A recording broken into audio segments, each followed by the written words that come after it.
Okay, so for this video, we have a couple of parameters that have been given, and we have to explain the compliance in the raw.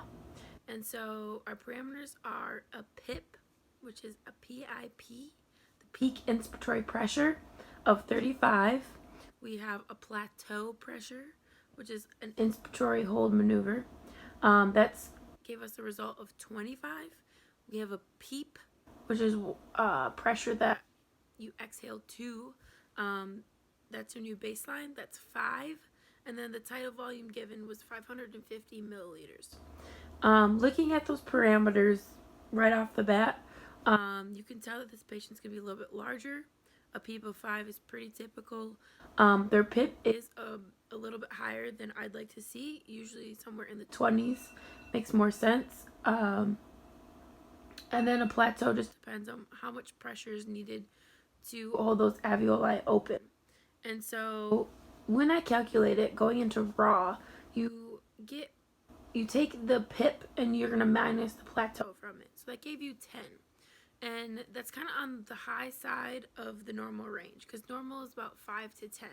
And so with that being said, I would definitely recommend keeping a close eye on the patient and possibly having a bronchodilator ready in case the raw does continue to increase.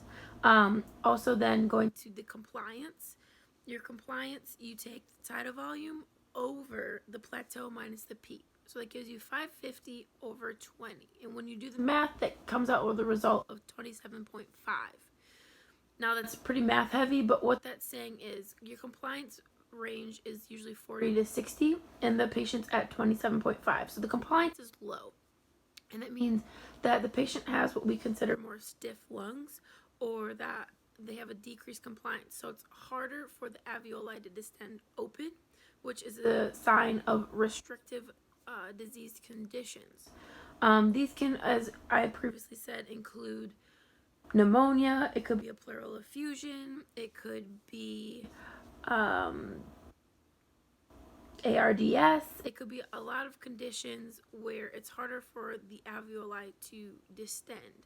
And so for treatment for that, you definitely would want to watch it and see if it's getting worse or getting better.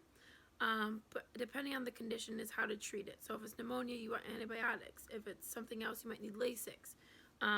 Showing that the PEEP is high, the patient could need suctioning, or maybe the patient needs to be sedated more. But looking at those conditions, I can tell that the patient has a restrictive disease and has some airway resistance that's beginning.